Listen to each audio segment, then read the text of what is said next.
teniendo en cuenta el contexto de la mesa, tecnología y humanismo, ¿cuál es vuestro posicionamiento inicial? Y así después empezamos a discutir un poco. Muy bien. Bueno, lo primero, decir que estoy muy agradecido a todos los organizadores y encantado de estar en esta mesa compartiendo pues, con Isabel. Cuanto antes ha dicho que habíamos hablado de su fundación, es porque José Ramón Losana, que era mi primo carnal, fue quien tuvo la idea de fundar pues, la organización en la que tú trabajas actualmente. Y también encantado de estar aquí con Ricardo Maturana, buen amigo, y que además nos va a aportar un punto de vista que es complementario, porque esta mesa aporta una visión que a mí, que me ha tocado estar aquí en el centro, pues yo voy a aportar la visión de las empresas y Ricardo el del mundo de la tecnología. Entonces, en mi caso, simplemente decir el contexto desde donde hablo, porque antes has mencionado el nombre del lugar. El lugar se llama Corporate Excellence Center for Reputation Leadership y el nombre expresa a lo que nos dedicamos. Corporate Excellence significa organizaciones excelentes.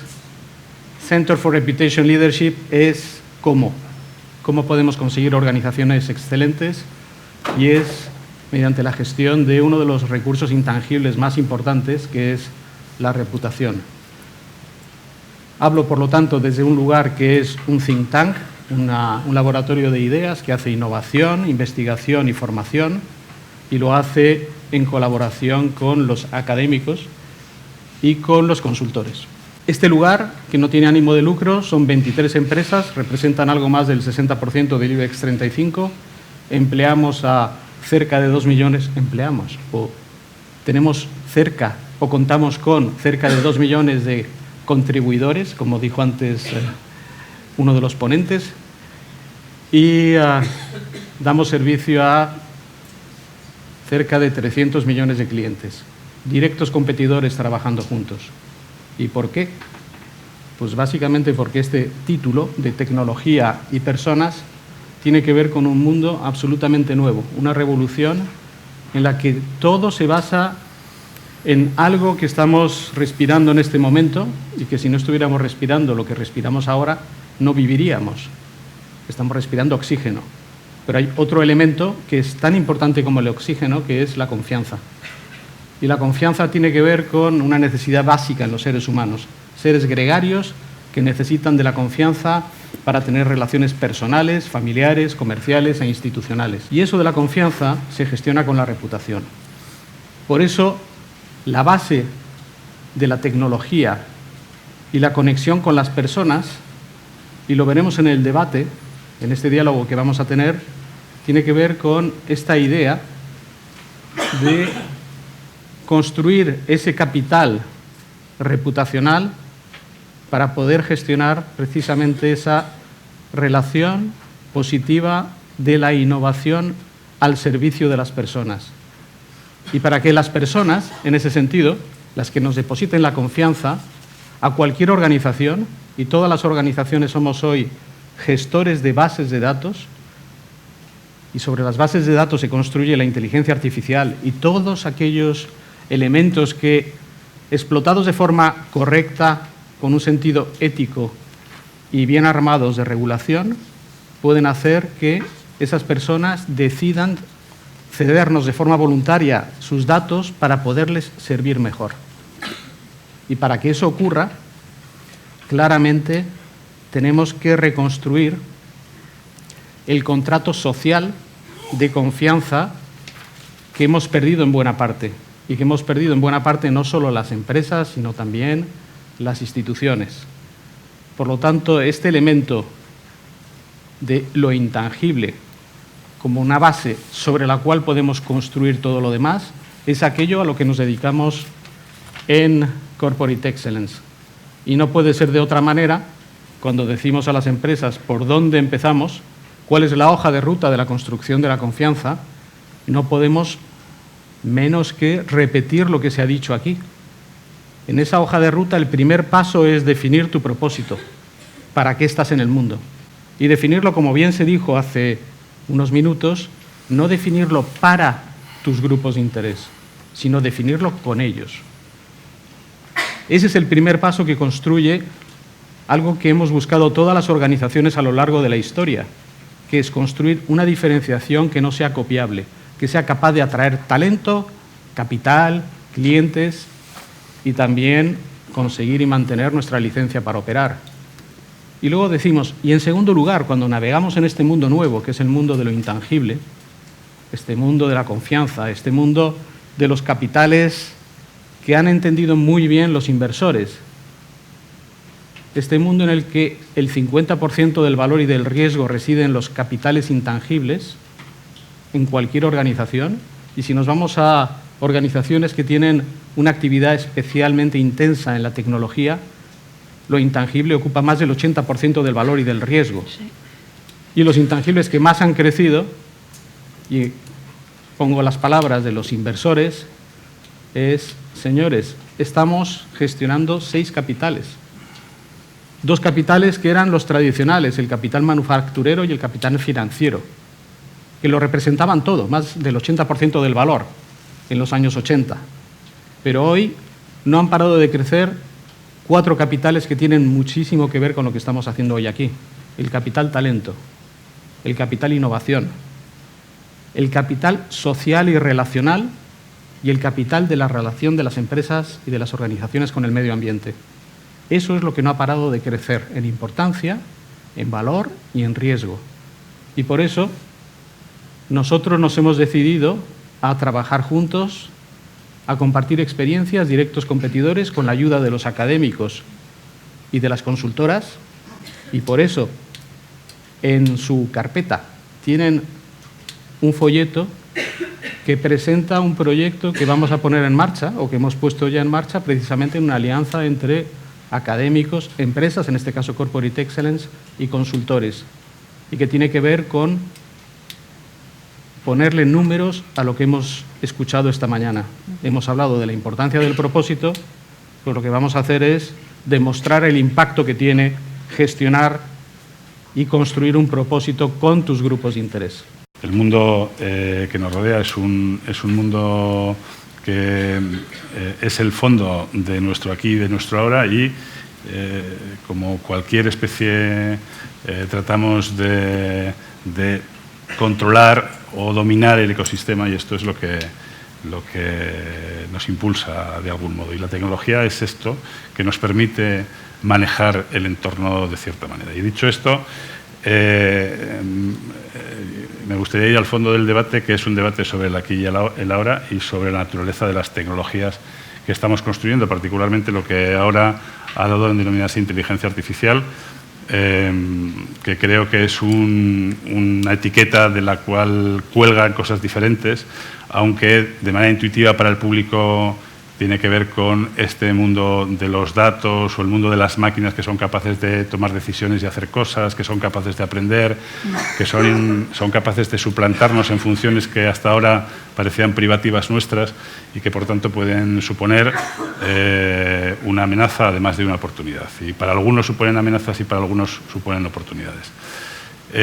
Dado que la tecnología es un producto que construimos, es un producto que es humano, precisamente es aquello que nos humaniza, a mi juicio. El debate sobre qué es ser humano es un debate que creo que empieza desde el principio de la humanidad, o desde el principio de la humanidad, que es capaz de pensar reflexivamente, que es capaz de salir fuera de sí mismo para tomarse desde fuera o para verse desde fuera. No creo que sea un debate de este tiempo o más de este tiempo. Creo que es un debate permanente y la actualidad tiene mucho que ver con la permanencia. Lo que es importante permanece y por tanto es actual siempre. La tecnología es precisamente esto que nos diferencia de cualquier otra especie. Es lo que nos hace humanos. Ricardo, es curioso, mira, una empresa tecnológica y es curioso la desconfianza que se está generando, ¿verdad?, hacia ciertas empresas tecnológicas. Aquí me he traído el caso, pues primero que se nos viene a la mente, ¿no?, el caso de Cambridge Analytics, de Facebook, y bueno, y ahí ya comienza a haber estudios sobre esa mala utilización que se tiene de los datos de las personas, todo el tema que tiene que ver, por ejemplo, que los robots nos van a quitar el trabajo, ¿no? Hay como una sensación de desconfianza total a la empresa tecnológica. ¿Cómo crees, como empresa tecnológica, que podemos reducir esa desconfianza? El problema que traes aquí creo que no tiene tanto que ver con la tecnología o con las tecnologías que estén por debajo, cuanto con el poder que da la tecnología, que son cosas que en cierto modo van juntas, pero en cierto modo van separadas. Hoy he recibido de la newsletter del MIT una noticia sobre el hecho de que ya el Congreso de Estados Unidos empieza a investigar a las 4 grandes tecnológicas que están creando el gran ecosistema: Google, Amazon, Apple y el universo Facebook. Cada una de ellas actúa en lugares diferentes, pero han conformado o han configurado un mundo que es dentro del cual vivimos, un ecosistema que es dentro del cual vivimos todos. Ese ecosistema está causando un cierto temor, y eso es cierto, y creo que hay razones para que cause temor. Nosotros somos una empresa tecnológica que trata de posicionarse en un espacio donde la tecnología pueda ayudar a las organizaciones y a las empresas a construir su propio destino, su propio futuro. Y esta creo que es la cuestión. En manos de quién ponemos el destino, en manos de quién ponemos nuestros datos, por ejemplo, cómo somos capaces de controlarlos. Las tentaciones son enormes, y estoy pensando, por ejemplo, en la Ley de Protección de Datos, en el artículo 54 bis, que Borja Suara logró que se parara, que, como sabéis, era un artículo que hablaba de la utilización electoral de los datos de las personas. Es curioso que los partidos políticos, que son los que creo que pueden empezar a regular un ecosistema que necesita probablemente que sean preservados algunos bienes, y sobre todo los bienes personales, tiene la misma tentación que cualquier empresa cuando se trata de utilizar los datos. Yo creo que el posicionamiento frente como fabricante de tecnología, yo fabrico tecnología que se puede utilizar, pues como por ejemplo en el Museo del Prado, para publicar y para enlazar todo ese conocimiento fantástico en un grafo que es interrogable y crear un espacio de conocimiento para claro, todo el mundo. Eso es estupendo. Estamos haciendo un proyecto de salud con Previsión Sanitaria Nacional, dotándole de un motor de inteligencia para una relación más personal con la gente. Por supuesto, esos datos son privados, no se publican. Por tanto, la tecnología puede ayudar a que el mundo sea un mundo mejor. Y de todos modos es un destino, no podemos no hacer tecnología. El desarrollo tecnológico es parte de nuestra naturaleza. Sí, yo quería, si me permites, quería añadir sobre este tema, el que tenemos ahí detrás, que estamos hablando de malas prácticas, del temor de los ciudadanos hacia las posibles malas prácticas de las empresas que tienen el poder de, como siempre, elegir entre hacerlo bien o hacerlo mal. Por lo tanto, no estamos hablando de un sector que esté cuestionado. De hecho, puede parecer paradójico, pero saben que desde hace 19 años pues tenemos la suerte de contar con un barómetro de confianza que publica una consultora norteamericana que se llama Edelman, y que cada año nos dice o nos ofrece información sobre quiénes generan mayor confianza o menor confianza. Y resulta que las empresas de tecnología en su conjunto son el sector de actividad que genera más confianza en los ciudadanos de los 25 países en los que se mide esta investigación.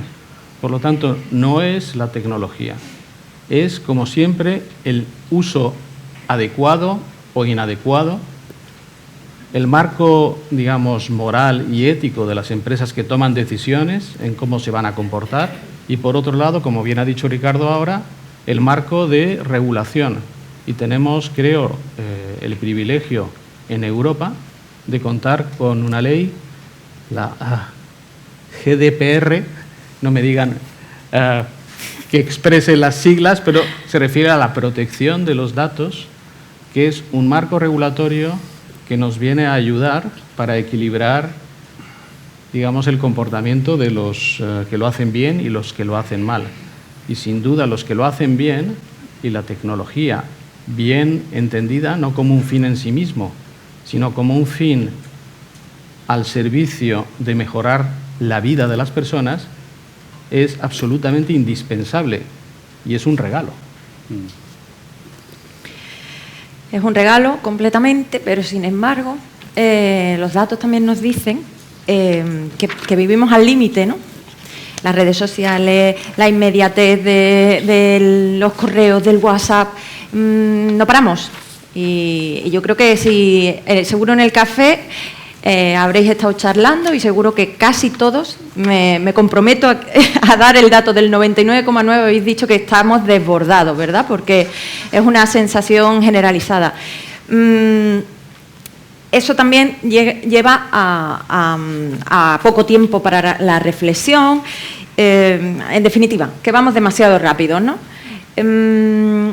Esto lo podemos ver de una manera positiva, el hecho de ir demasiado rápido gracias a la tecnología. Ahí podemos vislumbrar algo positivo por ser positivos en esta mesa, porque parece que estamos muy tristes hoy. Yo no encuentro un lado muy positivo a esto. Pero bueno, empieza. Como queráis, ¿eh? En la prisa seguramente no hay muchas cosas positivas. En la sensación de apresuramiento, con sus consecuencias, sentirse desbordado, abrumado, saturado, incapaz de manejar algo, creo que hay muy poca felicidad. Por tanto, te tendría que decir que no.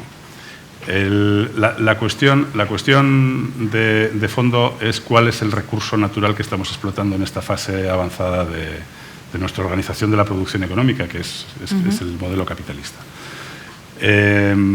Porque los factores que permiten crear valor a partir de algo son, por una parte, el trabajo es transformador, nuestro trabajo es el que contribuye a crear cosas totalmente fascinantes, robots que pueden hacer una intervención a distancia con un neurocirujano que esté en otro lugar y puede contribuir a crear un gran bien para alguien. Por tanto, el trabajo que hemos puesto en todo esto es lo que ha permitido crear ese gran valor. Pero después algo transforma el trabajo. ¿Y qué es lo que está transformando ahora el trabajo? ¿Qué es lo que estamos cambiando para generar valor? En la economía industrial, pues los bienes primarios, los que salían de la minería, por ejemplo, pues estaban en la base de la transformación industrial de todo el proceso. Y el hierro, por ejemplo, desde que era mineral hasta que se convierte en una grapadora que tienes encima de tu mesa, pues es un proceso complejísimo que incluye una cantidad de cooperación extraordinaria. Y a veces quizá no nos ponemos a pensar cuánta cooperación estructurada tenemos, y esto me parece que es un bien enorme, que nos permite hacer cosas fantásticas. Pero lo que está ahora, el recurso básico, y esto, perdona, dio lugar a una reflexión sobre si esa economía era sostenible, porque consumía mucha energía, consumía muchos combustibles fósiles, contaminaba mucho, acababa con la naturaleza, y nosotros necesitamos también naturaleza. Y ha habido un gran debate sobre sostenibilidad con relación a las prácticas industriales. Y, de hecho, Michael Porter desarrolló esta idea de competitividad verde. Hay mucha ganancia económica, por supuesto, y mucho sector de actividad posible cuando regulamos muy estrictamente los sectores de producción y tenemos que hacer tecnología para ser mejores con esas reglas. Si nos limitamos, resulta que creamos oportunidades económicas. Esto es lo que vino a decir Porter, que me parece que es una idea muy interesante. Pero lo que está ahora, el recurso fundamental sobre el que se está creando valor, ya no está fuera de la gente, sino que está dentro de las personas. Es la atención de la gente. La atención de la gente es un recurso limitado. Tenemos 24 horas al día, estamos despiertos en vigilia un número determinado de tiempo. Esa atención se convierte en valor económico a través de, por ejemplo, el proceso de la personalización de los anuncios o en otro tipo de cosas. ¿Qué pasa cuando la atención se transforma, en primer lugar, en un interés, una preferencia, en el reconocimiento de un interés o una preferencia que se lo puedes vender a alguien? Alguien prefiere esto, si se lo dices tú, pues venderás más rápido, venderás mejor, venderás... Este es un poco un proceso que, claro, nos coloca en una posición original, y es que somos ahora el principal recurso o uno de los principales recursos económicos. Y quisiera, no me quiero extender, pero una pequeña reflexión sobre la educación y la fragmentación de la atención. Quizá una de las cuestiones, cuando estábamos hablando de la desconfianza, los sistemas educativos tienen siempre mediadores. Los maestros han sido los mediadores entre una generación y la siguiente, entre el conocimiento que teníamos y el conocimiento que va a tener la siguiente generación. Google apuesta, por ejemplo, por un mundo sin mediadores. Dice, ¿no? Se pueden educar los niños viendo estos vídeos tan fantásticos en un campo donde en un mundo donde la atención se fragmenta en vídeos cada vez más cortos. Y la pregunta a esta subyacente es, ¿y esto es lo que va a contribuir a mantener el mundo, a que permanezca el mundo como queremos, o habrá que ponerle algún contrapeso? Sobre todo cuando sabemos que las escuelas Waldorf, que no utilizan ningún tipo de tecnología, donde más implantadas están es justamente en San Francisco y los alrededores, y sus clientes principales son los ingenieros de las grandes tecnológicas. Esta reflexión sobre cuál es la naturaleza del recurso creo que es lo central en este momento. Pero justo, era una pregunta que tenía más adelante, pero creo que es el buen momento, ¿no? Pero justo los grandes gurús tecnológicos no quieren que sus hijos usen tablets ni tecnología, los están desconectando de la conexión. Yo creo que esto tiene que ver, al hilo de lo que ha dicho Ricardo, con que el bien más preciado hoy para todos nosotros es el tiempo. Entonces, una de las claves para hacer un uso responsable del tiempo es tener claro el foco de tu atención. O sea, yo mismo soy un devorador de información. Soy un devorador de datos. Si yo no tuviera claro para qué y por qué estoy absorbiendo esos datos, estaría absolutamente perdido. De ahí la importancia de escuchar muy bien, y las herramientas de tecnología nos permiten una escucha mucho más fina de lo que esperan de nosotros todos nuestros grupos de interés. Entonces, ¿por qué se ha producido en todo el mundo este auge en la búsqueda del propósito? ¿Por qué todas las organizaciones están buscando definir con sus grupos de interés el propósito? ¿Por qué? Porque básicamente los seres humanos estamos buscando el significado de lo que hacemos. Y a medida que nos vienen estos flujos de información y esta inundación de fragmentaciones que dificultan el pensar y los procesos cognitivos, se vuelve todavía más importante el tener claro para qué me levanto cada día y qué es lo que voy a hacer y cuál va a ser mi contribución, no solo social. Es verdad que se ha utilizado mucho el término del propósito social. Yo creo que tiene que ver con una cuestión mucho más holística, ¿no? Y que atañe también a las organizaciones. Yo creo que estamos aquí no solo para construir valor social, sino también para construir valor ético, social, económico, medioambiental. Entonces, eso, que es un elemento de motivación poderosísimo, es lo que hace que las personas con más talento elijan aquellas organizaciones con las que se identifican e identifican que ese propósito y esos valores coinciden con los suyos. Entonces, los valores y el propósito son como una especie de filtro. Es un filtro para toda esa información que te inunda, para poderla ordenar en términos de relevancia. Hay una relación directa entre esa búsqueda de significado y la manera en que filtramos la información. Eso por un lado. Y por otro está que efectivamente el uso inadecuado de las tecnologías en edades tempranas, cuando se están formando los procesos cognitivos, y aquí diría también los diseños perversos de muchas de las aplicaciones y de las tecnologías que están a la disposición de niños y adolescentes, que son realmente pensadas y diseñadas de una forma muy sofisticada para ser adictivas, lo que hacen es impedir que algunos procesos de cognición básicos y necesarios para asimilar, entender, sintetizar, pues están en riesgo.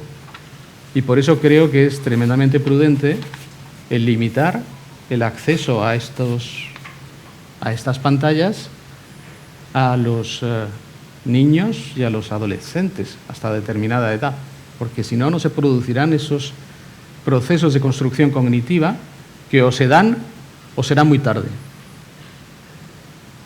Por lo tanto, aquí hay, como siempre, lo que decías tú del yin y el yang, es todo esto es fantástico.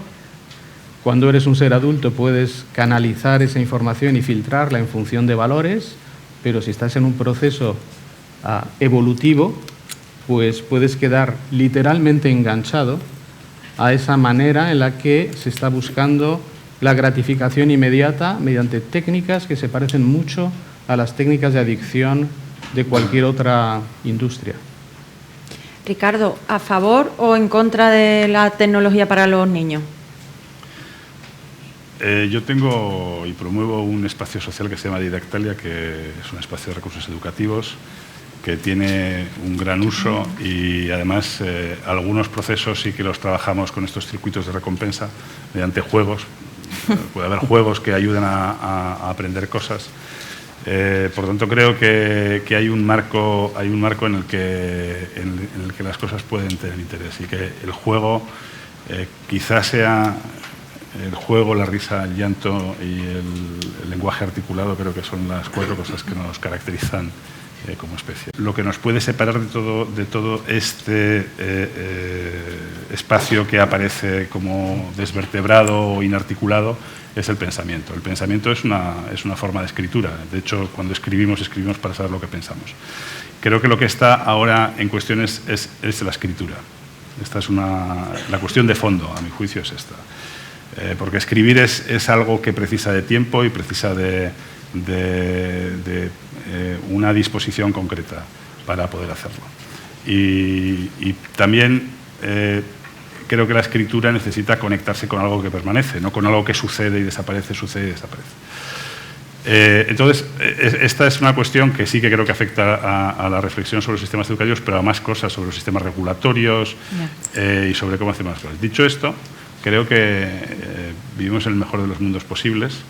Lo digo para poner un contrapeso, aunque nosotros hablamos de vida digital feliz y probablemente hay mucha infelicidad en la vida que estamos construyendo, también creo que vivimos en el mundo probablemente con menos pobreza de toda la historia, en el mundo con menos violencia de toda la historia, en el mundo con más herramientas dialógicas en el sentido clásico de construir soluciones a través de la conversación y de la palabra. Por lo tanto, creo que parte de esta conversación tiene que ver con el buen mundo que hemos sido capaces de construir. Y una última reflexión sobre lo local en este mundo, sobre el aquí y ahora. Estamos aquí y ahora, seguramente esto se está grabando, no sé si se echa en streaming, quedará por ahí en el ciberespacio en algún sitio que alguien podrá consultarlo si alguien busca a algunos de los que están por aquí, cosas de este estilo que no ocurrían antes. Antes había cosas que sucedían aquí y ahora exclusivamente. Y sin embargo, casi todo lo que sucede ahora queda para siempre en algún lugar. Esa creo que es esta especie de quiebra en el tiempo creo que es fundamental. Heidegger, que era un filósofo muy influyente en el siglo XX, habló el año 49 de una idea que creo que es perspicaz pero insuficiente. Decía que lo que caracterizaba la carrera armamentística, que entonces entre los rusos y los americanos, era la abolición de las distancias. Todo estaba pensado para abolir la distancia. Y en última instancia tenéis que pensar en los misiles de crucero que hacían que un tipo en un lugar de la Unión Soviética a 21.000 kilómetros de Boston amenazara realmente la vida en Boston. Esta es la cuestión que no había ocurrido antes. Antes, si había un tipo con una espada a 21.000 kilómetros, ni lo sabíamos. Pero ahora un tipo con un misil resulta que era una amenaza concreta para alguien. Es cierto que el espacio se ha comprimido hasta dejar de existir y de eso va en parte la globalización. Lo que alguien decide en una oficina de Uber o en la oficina de Airbnb está afectando los modos de vida de un barrio concreto de Barcelona a una comunidad de vecinos, o está afectando a los modos locales de, por ejemplo, llevar la comida o llevar la cesta de la compra, que han existido siempre ultramarinos que llamabas, oye, guárdame esto y luego y había muchos que te lo llevaban a casa. No estoy hablando estaría hablando de los años 60 o 70. Claro, cuando Amazon dice que va a intervenir en las transacciones locales y que va a hacer posible que una tienda próxima, que tú le conoces, te lleve a través de algo que se gestiona en un servidor que está fuera de tu alcance, la comida a tu casa, de lo que estamos hablando es de esta intervención, de este acortamiento radical de la distancia, donde alguien que está muy lejos está interviniendo en una forma de vida muy cercana. Entonces, esa reflexión es tecnológicamente relevante en el siguiente sentido. Si vivimos en un mundo configurado por las plataformas, que en principio no tienen casi regulación y que se gobiernan desde consejos de administración, y nosotros estamos aquí, digamos, sufriendo este modo de decisión en el que no participamos, ¿qué podemos poner entre medias? Tecnológicamente, ¿qué se puede poner entre medias? Por ejemplo, se puede poner una plataforma que gestione el taxi en las ciudades españolas o europeas, o que gestione esas transacciones que permiten pedir algo y que te lo traigan a tu casa sin que pase por el círculo, o permite que utilicemos la tecnología para la educación de un modo concreto y a través del reconocimiento. ¿Qué se puede poner entre estos dos espacios? Y esta reflexión, este año, por ejemplo, el Museo de las Artes de Bilbao, en su curso de verano, Miguel Zugaza ha lanzado una idea que a mí me gusta mucho, que es lo local. Entre lo local y lo global, ¿qué podemos construir que de alguna manera preserve el hecho de que somos humanos y vivimos dentro de un cuerpo aquí y ahora, y la globalización sobre la base de las plataformas? Y eso también es tecnología, porque no se puede construir ese espacio, no sé si es un espacio europeo, no sé lo que es exactamente, pero me parece que, por ejemplo, el idioma es importante. Nosotros hablamos de inteligencia artificial en español. El hecho de que desarrollemos resistencias tecnológicas, es decir, capacidades de tecnología para hacer cosas sin estar siempre dentro de una plataforma, creo que también es importante. Una lógica, por tanto, de construcción de la tecnología y de la vida que puede construir la tecnología, que tiene que ver con algo que podamos controlar o que tenga por lo menos un punto, un marco de decisiones que conozcamos. Magnífica reflexión. El congreso, el simposio, el futuro del trabajo, y digo, me vino esta foto a la mente y digo, voy a poner esta foto. Supongo que estos dos chavales ni se plantearían cómo sería el trabajo actual. A mí, que como todos tenemos la suerte de tener a Ángel y a Ricardo, a mí me gustaría que nos dijerais cómo veis el futuro del trabajo en 10 años. Pues muy fácil, ¿no? Bueno, yo tiendo a simplificar mucho las cosas, porque si yo no simplifico, si no soy capaz de entenderlo, tampoco soy capaz de expresarlo. Entonces, podría adoptar la posición de Umberto Eco cuando escribe en un libro, cuando habla de innovación, habla de una visión que se contrapone, ¿no? Habla de los apocalípticos, que son los que ven el futuro y la tecnología como una amenaza, habla de apocalípticos e integrados. Entonces, yo creo que... Espero que no seas apocalíptico. No, pero tengo un poco de los dos. Y creo que es necesario tener un poco de los dos, porque los integrados son los que vemos, y empiezo por mi afirmación de integrado, los que vemos que todos los procesos que tienen que ver con la automatización de tareas terribles como las que vemos aquí, es decir, el trabajo entendido como esclavitud, como procesos mecánicos, como lo más duro, aquello en lo que realmente en lo que destacamos, que es precisamente nuestro cerebro y nuestras capacidades de cognición, de creatividad y de innovación, pues se ven limitadas al máximo. Entonces creo que la parte integrada de esa visión de Umberto Eco es pensar que la tecnología nos va a ayudar a liberarnos de esas tareas precisamente para explotar eso que decía yo antes que era el bien más escaso, que es el tiempo, y dedicar el tiempo a precisamente dar lugar a que pueda florecer todo lo que tenemos en nuestra cabeza y en nuestra forma de ser, de creatividad, de innovación, de reflexión y de espíritu crítico. ¿Por qué? Porque de lo apocalíptico hay que rescatar los miedos a los malos comportamientos y la necesidad de autorregularnos y de regular. Entonces yo rescato de lo apocalíptico esa necesidad de control y de vigilancia. Y creo que la tecnología nos ayuda enormemente a conseguir y a mantener, y hablo desde el punto de vista empresarial, nuestra licencia para operar. O sea, las empresas solo existirán si tenemos el permiso social, la legitimidad social que nos otorgan nuestros grupos de interés para seguir estando ahí. Y las tecnologías creo que aportan para eso pues un valor incalculable, porque si aceptamos la idea que yo lancé al principio. Lo primero que dije es que aquí lo relevante es la confianza, pero la confianza yo no la puedo gestionar. La confianza que ustedes pueden sentir en mí me la tengo que ganar. Es algo que tenemos que ganarnos. Y para podernos ganar la confianza tenemos que saber exactamente qué es lo que hace, qué tengo que hacer yo para ganarme la confianza de la gente que trabaja conmigo, la opinión pública, el regulador. ¿Qué tengo que hacer yo para ganarme la confianza? Y eso implica una forma de entender la organización empresarial completamente distinta. Tengo que gestionar para satisfacer las necesidades de múltiples stakeholders y las tengo que conocer en tiempo real. Tengo que saber exactamente qué tengo que hacer o dejar de hacer para ganarme la confianza de esos grupos de interés. Si lo hago, conseguiré mi licencia para operar. Por lo tanto, creo que tenemos una combinación interesantísima en esta idea de apocalípticos e integrados y un buen equilibrio entre las dos. Bien, está bien que no seas tan apocalíptico. Pero ¿y tú, Ricardo? ¿Eres positivo, negativo, regular? No, la idea esta de ECO a mí me gusta mucho también. ¿Cómo va a ser el trabajo dentro de 10 años o de 20 años o de 30 años? Yo creo que vamos a trabajar más y esta ha sido una de las condiciones. Creo que la maldición bíblica de vivirás del sudor de tu frente quiere decir que cada vez vas a trabajar más, no que vas a trabajar para vivir. Y creo que es una de las condiciones de la tecnología. Cuanta más tecnología hace falta más trabajo humano, no menos trabajo humano.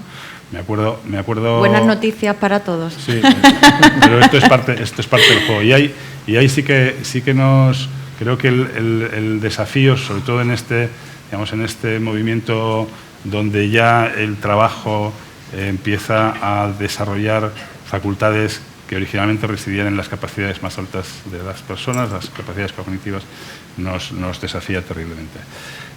Por lo tanto, creo que sí que vamos a trabajar más y esta es una percepción general. Me estaba recordando, los que sean aficionados al cine quizá recuerden Metrópolis de Fritz Lang o Sí. Tiempos modernos. La idea de principios de siglo en las ciudades industriales agobiadas por periferias donde había problemas de todo tipo y la vida era muy infeliz, se parece en parte a la misma 100 años después. La reflexión es muy parecida. Es la reflexión de que nuestros hijos parece que van a tener que saber mucho más para ganar muchos menos que sus padres. Es una paradoja que igual no lo es tanto, y sobre esto me gustaría hablar. Pero también me recuerda en la primera revolución industrial a la revuelta contra la industria, y hubo un movimiento muy importante en ese sentido que se llamó los fisiócratas, los que propendían a devolver a la naturaleza su poder, a volver a una sociedad que era preindustrial y consideraban que los modos de vida naturales eran aquellos y no estos otros. Cuando siempre ha habido una cierta reserva con relación a la tecnología. Lo que hace la tecnología no es crear menos empleo, necesita más trabajo humano para mantenerse. De hecho, en Europa hacen falta muchísimos tecnólogos, sí. Hay un déficit enorme. En España particularmente, solamente el 2,8% de la población activa trabaja en tecnología, necesitaríamos el doble, pero no los tenemos. Y además parece que no tenemos tampoco claro que los necesitemos, que esto es lo malo cuando se piensa que no somos capaces de fabricar tecnología. Si lo pensáramos, entonces haríamos por que ocurriera. Entonces, creo que lo que ocurre es que el trabajo se desplaza y que se están desplazando los empleos que necesitan otras condiciones. Y la pregunta es ¿qué condiciones? Y con frecuencia yo escucho que los empleos del futuro no los conocemos. Eso se puede decir del futuro en general, por lo tanto el que lo diga del empleo tampoco tiene mayor mérito. No conocemos ni los empleos del futuro, ni las ciudades del futuro, ni el futuro afortunadamente está en las cabezas nuestras y en los modos en los que somos capaces de conversar para influir suficientemente y fabricar futuro. Por tanto, el futuro se trata es una conversación implícita en lo que estamos haciendo. O sea, no conocemos los empleos del futuro, pero creo que sí se puede decir algo. Creo que si yo tengo hijos como todo el mundo, y creo que hay algunos lenguajes que es importante que se conozcan. El lenguaje de las matemáticas, si yo tuviera que decirle a alguien qué tiene que hacer, pues diría que tiene que conocer el lenguaje de las matemáticas. Me lo voy a apuntar, lenguaje de matemáticas. Creo que hay que saber un poco de matemáticas, creo que hay que saber un poco de biología, seguramente hay que saber un poco de filosofía también, si es posible, y esencialmente hay que saber escribir.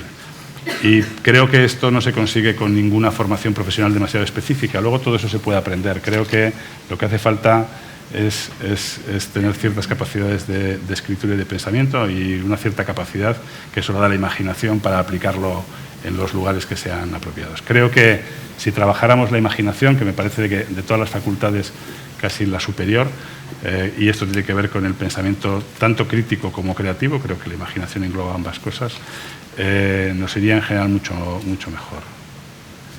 Esta es mi idea. ¿Querías aportar algo? Sí, quería matizar, porque al escucharte, Ricardo, me da miedo que... ¿Vamos a polemizar? No. Seguro que estarás... Bueno, no lo sé, igual sí. No, lo que quiero decir es que puede parecer que cuando pensamos en las profesiones del futuro y precisamente por los miedos que genera la tecnología, parece que las habilidades y las capacidades que se van a requerir tienen que ver con, pues eso, la matemática, el manejo de los datos, y es verdad, sin duda, pero yo cada vez me encuentro con más ejemplos en la vida de la gestión empresarial en la que la abundancia de datos y precisamente esa sobreabundancia de ingenieros, de tecnólogos, de matemáticos, lo que produce es una carencia brutal en algo que es fundamental y es la interpretación correcta del significado de esos datos.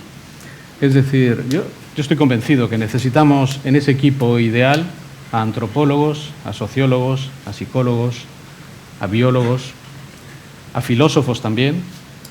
De hecho, cuando antes estaba hablando del movimiento de capitales en el mundo y de cómo los capitales o la inversión institucional más importante del mundo que curiosamente, si tomamos solamente el ejemplo de BlackRock, ¿no?, que es la institución que más dinero invierte en el mundo, pues resulta que el presidente de esa institución, el año pasado habló de, oye, yo no soy capaz de distinguir entre una buena empresa y una mala empresa si me están hablando ustedes de cómo gestionan el capital financiero y el manufacturero. Háblenme de cómo gestionan las personas, la innovación, su relación con el medio ambiente y cómo construyen capital social y relacional. Y este año lo que ha dicho es, oye, o me describen ustedes cómo están trabajando en el propósito de su organización, o yo no seré capaz de recomendar a nadie que invierta en su organización. Entonces, esta idea, junto con el segundo mayor inversor en el mundo en capital institucional, es el Fondo Soberano de Noruega, pues resulta que el Fondo Soberano de Noruega, su máximo ejecutivo es un filósofo. Entonces, no despreciemos aquellos que pueden generar significado y sentar también las bases sobre los criterios éticos y los criterios que tienen que ver con ese equilibrio de la tecnología mal entendida como un fin en sí mismo.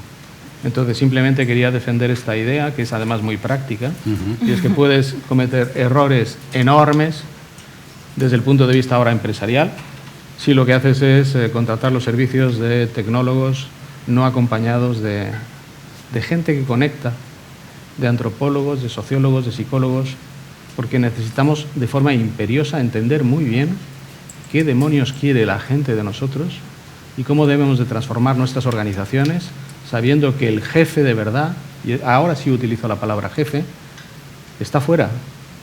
Son tus grupos de interés. Ellos son los que mandan realmente. Las percepciones y los juicios que hacen sobre ti, esa es la realidad que cuenta. Y el ejercicio es transformarte para responder a esas expectativas cada vez más exigentes de tus grupos de interés. Y así conseguirás lo que he mencionado en primer lugar como lo más elevado, lo más importante, que es la licencia para operar. Te la conceden ellos. Isabel, ¿me permites? No es por introducir una dinámica distinta, pero es a propósito de lo que ha dicho Ángel. Tú sabes, Ángel, que no tengo nada contra los filósofos y menos contra los sociólogos. Esto es una... Lo dice un doctor en sociología. No, y yo estudié filosofía pura también. Entonces, y de hecho creo que son esta condición que tú pones de que de algún modo debe haber intérpretes y gente con capacidad para dar sentido a este conjunto enorme de información. A mí esto no solamente no puedo estar en desacuerdo, sino que creo que es la cuestión. Esto es evidente. Otra cosa es que lo evidente sea obvio. Esto es distinto. Obvio no es, pero evidente probablemente sí, o por lo menos para mí. Y conocer es distinguir. Creo que también esto es cierto. Dicho esto, la pregunta es, cuando separamos demasiado los saberes, el problema es que los lenguajes se dan la espalda y el que sabe de algo no sabe de otra cosa. Y yo creo que de algún modo es necesario que compartamos una base sólida de lenguaje común para que un filósofo pueda hablar de tecnología, algo de matemáticas debe saber. Para que pueda hablar del impacto que tiene nuestra capacidad, por ejemplo, de escribir el genoma o de reescribirlo más bien, algo de biología debe saber, o algo bastante. Entonces, creo que de algún modo la superespecialización nos lleva a lenguajes privados, a lenguajes de grupo, que no ayudan a que el sentido general del mundo pues sea fácil de identificar, mucho menos de construir. Por eso estaba hablando de las condiciones para alfabetizar funcionalmente al mundo, no de que luego no necesitemos, por supuesto que necesitamos los grandes conectores, necesitamos esta construcción transversal de un conocimiento que le dé sentido a las cosas en general, no a una parte de ellas. A que no puedo más que estar de acuerdo contigo. ¿Cuál es el reto como personas para crear el futuro que queremos todos? 20 segundos, pongo el móvil en plan Instagram. Vamos, ¿quién se atreve? En 20 segundos. Sí. Hombre, en 20 segundos tiene que ser. Si no, me sacan de la mesa. Bueno, yo hablo muy rápido. Como aquí hay muchos gestores de personas, recordarán la pirámide de Maslow, ¿no? Pues aplicado a esto de la tecnología, la base de la pirámide, ¿cuál es? Las seguridades básicas, las básicas es seguridad, es decir, vigilancia de que se hagan las cosas bien, y protección, o sea, esa es la base. Sobre esa base, entonces podremos aprovechar la tecnología para lo que Maslow describe como la autorrealización y las capacidades más elevadas, asegurando la base de la pirámide. Buen reto. Visual. No, pero bueno. Ricardo. Yo creo que tenemos un desafío grande con construir una vida digital que sea feliz. Creo que la felicidad no es un asunto privado, no es un asunto de consumo, es un asunto que tiene que ver con un diálogo público sobre cómo utilizamos la tecnología y sobre un proceso que también tiene que ser amplio de construcción de tecnología. Y la vida digital feliz incluye procesos básicos, por ejemplo, el proceso de la educación, el proceso de cómo vamos a conciliar la vida familiar con el trabajo, el proceso de que no todos los espacios se deben ocupar con el trabajo y por lo tanto tiene que haber tiempo humano para otras cosas y tiempo humano que sea suficiente y suficientemente largo para poder pensar, escribir o ver películas de cine o conversar o estar con la gente sin el teléfono móvil. Creo que el gran desafío es el de la construcción pública de felicidad.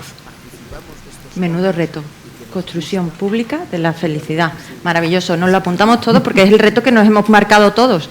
Muchas gracias.